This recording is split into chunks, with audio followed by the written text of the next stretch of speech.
নমস্কার বন্ধুরা, fresh village ফুডে আপনাদেরকে স্বাগত। আমি সুজাতা আবার চলে এসেছি আপনাদের কাছে। আর আজকে আপনাদেরকে তৈরি করে দেখাবো একদম ভিন্ন স্বাদের একটা চিকেনের স্ন্যাক্স আইটেম। আশা করছি আপনাদের খুব ভালো লাগবে। এটা শুধু ভিন্ন স্বাদের না, দেখতেও আলাদা রকম হয়। তো চলুন চটজলদি রান্নাটা শুরু করি। এই স্ন্যাক্স রেসিপিটার জন্য আমি এরকম মাঝারি সাইজের বোনলেস চিকেন নিয়েছি। আর সবার আগে চিকেনটাকে ম্যারিনেট করে নিতে হবে। তো চলুন চিকেনটাকে ম্যারিনেট করা শুরু করি। একটা বড় জায়গার মধ্যে মাংসগুলোকে প্রথমে নেব, নিয়ে এক এক করে এর মধ্যে সমস্ত কিছু উপকরণগুলো মেশাবো। 1 চামচ আদা রসুন বাটা, 2 চামচ পরিমাণ টক দই। টক দইটা চেষ্টা করবেন জল ছাড়া একটু ঘন টক দই দেওয়ার। স্বাদ মতো লবণ, 1 চামচ লঙ্কা গুঁড়ো, হাফ চামচ গোলমরিচ গুঁড়ো, 1/4 চা চামচ চিলি ফ্লেক্স, আর 1 চামচ চিকেন টিক্কা মশলা। এটা আপনারা যে কোনো মুদিখানার দোকানেই পেয়ে যাবেন। এবার এর মধ্যে দিয়ে দিচ্ছি 1 চামচ পরিমাণ ভিনিগার। আপনাদের কাছে ভিনিগার যদি না থাকে তাহলে একটা পাতিলেবুর রসও দিতে পারেন। আর দিয়ে দেব 1 চামচ সয়া সস। সব কিছু দেওয়ার পর এবার এর মধ্যে 2 চামচ পরিমাণ কর্নফ্লাওয়ার দিয়ে দেব। এবার সমস্ত উপকরণ খুব ভালোভাবে একসাথে মিশিয়ে নিতে হবে।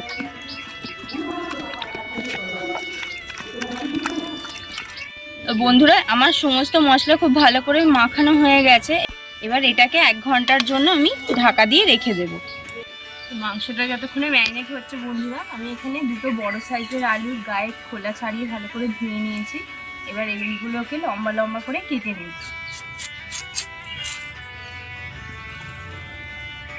আলুগুলোকে সরু সরু করে কেটে নিতে হবে। এটা ততটাই সরু করবেন যতটা সরু করলে এটা এইভাবে মোড়া যাবে। খুব বেশি মোটা করলে কিন্তু এটা মুড়তে গিয়ে ভেঙে যেতে পারে। তো এইভাবেই আমি আলুটাকে কেটে নেব।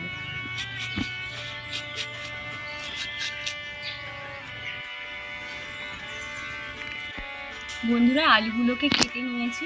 এদিকে চিকেনটাও 1 ঘন্টা ম্যারিনেট করা হয়ে গেছে। তো এবার এক এক করে আমি চিকেন বাটারফ্লাইগুলোকে তৈরি করা শুরু করব। তো তার জন্য আমি এখানে একটা পাত্র নিয়েছি। পাত্রতে প্রথমে 2 চামচ কর্নফ্লাওয়ার নেব, আর 2 চামচ কর্নফ্লাওয়ারের মধ্যে 3 চামচ জল দিয়ে একটা ঘন পেস্ট তৈরি করে নেব। খুব ভালোভাবে গুলে নিতে হবে যাতে কোনো দানা না থাকে। বন্ধুরা, এবার এক একটা করে আলুর পিসকে নেব, আর যে ব্যাটারটা তৈরি করেছি তার মধ্যে ভালো করে ডুবিয়ে নেব। নিয়ে তার ভিতর একটা করে চিকেনের পিস দিয়ে বাটারফ্লাইগুলোকে ভরব। আলুর পিসটাকে খুব ভালোভাবে আমি কর্নফ্লাওয়ারের যে ব্যাটারটা করেছিলাম ওর মধ্যে ডুবিয়ে নিলাম। এটাই ডোবালে কি হবে, আলুটা গাটা পুড়বে না, কিন্তু খুব ভালোভাবে ফ্রাই হবে। এবার একটা মাংসের পিসকে নিয়েছি, নিয়ে আলুর মিডলে এইভাবে দিয়ে দেব। দিয়ে আলুটাকে খুব ভালোভাবে ফোল্ড করব। ফোল্ড করার পর আমি এখানে দেখুন, এটা হচ্ছে নারকেল গাছের কাঠি বা আমরা শলা কাঠি বলি। এই শলা কাঠিটা গিঁথে দেবো। আপনাদের কাছে না থাকলে আপনারা কাঠের যে টুথপিক হয় সেটা দিয়েও গিঁথে নিতে পারেন। তো এটাকে এবার এইভাবে গিঁথে দেবো এপার ওপার করে। তো এইভাবে আমি প্রত্যেক কটাকে তৈরি করে নেব।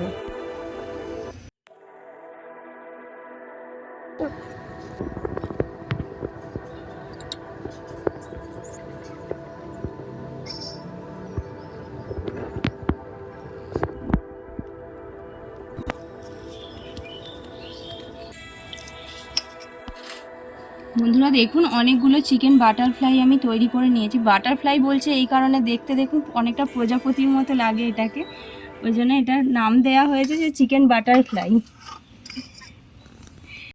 সব কিছু হয়ে গেছে, এবার ফ্রাই করব। তার জন্য কড়াইতে দিয়ে দিচ্ছি সাদা তেল।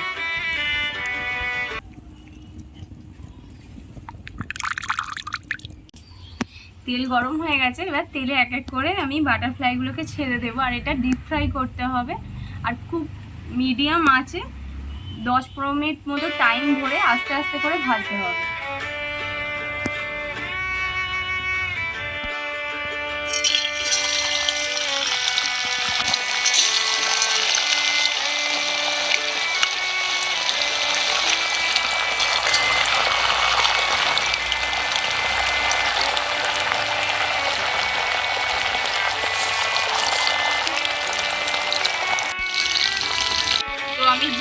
বাটারফ্লাই ভাজতে দিয়েছিলাম, প্রায় মিনিট 10 ধরে ভেজেছি। দেখুন কত সুন্দর রং চলে এসেছে। আর আলুটাকে যেহেতু আমি কর্নফ্লাওয়ারে ডুবিয়ে নিয়েছিলাম, দেখুন আলুটা কিন্তু পড়েনি, খুব সুন্দরভাবে ভাজা হয়েছে। এবার এক এক করে আমি এগুলোকে তুলে নেব।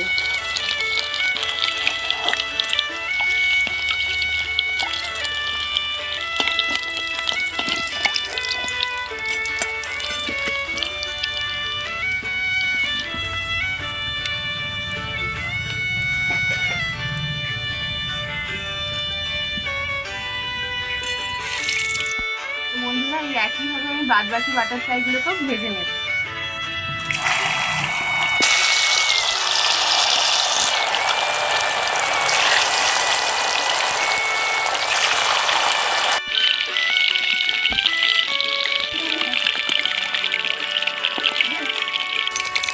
তো বন্ধুরা দেখুন কত সুন্দর দেখতে হয়েছে। আর এই দেখুন একটা আমি উল্টো দিক করে নামাচ্ছি, দেখুন আলুটা কিন্তু পড়েনি, কত সুন্দরভাবে ভাজা হয়েছে। বন্ধুরা সবকটা ফ্রাই রেডি হয়ে গেছে। এবার আস্তে আস্তে কাঠিগুলোকে ফ্রাই থেকে তুলে নেব।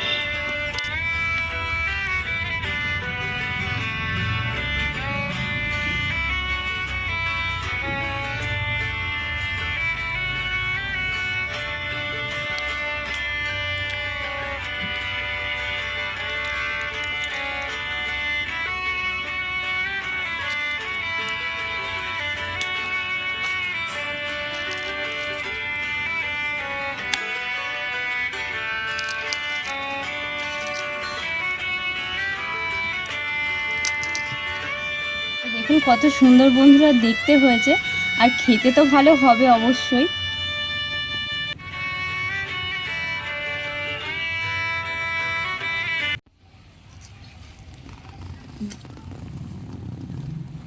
নিজে রান্না করেছি, নিজেই সবার আগে টেস্ট করে দেখি কেমন খেতে হয়েছে।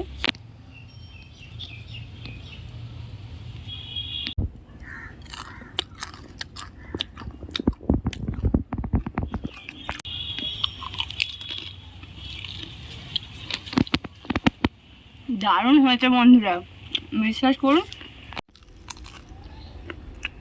সত্যি বন্ধুরা দারুণ হয়েছে। রিকোয়েস্ট করছি অবশ্যই একবার বাড়িতে বানিয়ে খাবেন। শুনে বুঝতেই পারলেন যে উপরের আলুটা কতটা মুচমুচে হয়েছে, আর ভিতরের মাংসটাও ততটাই জুসি টাইপের খেতে হয়েছে। দারুণ খেতে লাগছে বন্ধুরা। বন্ধুরা বাড়িতে যদি এরকম সুন্দর একটা চিকেন বাটারফ্লাই তৈরি করে আপনারা খাওয়ান বাড়ির লোককে, দেখবেন সবাইয়ের মনে একদম প্রজাপতির মতো উঠতে শুরু করবে, আর সবাই প্রশংসা করবে। তো যারা চ্যানেলে একদম নতুন, চ্যানেলটিকে অবশ্যই সাবস্ক্রাইব করবেন। আপনারা এইভাবেই আমার সাথে থাকুন, পাশে থাকুন, আর আমাকে এইভাবেই সাপোর্ট করুন। আজকের মতো এই পর্যন্তই। নতুন কোনো রেসিপি নিয়ে খুব শীঘ্রই আবার চলে আসবো আপনাদের কাছে। ততক্ষণের জন্য টাটা বন্ধুরা, ভালো থাকবেন।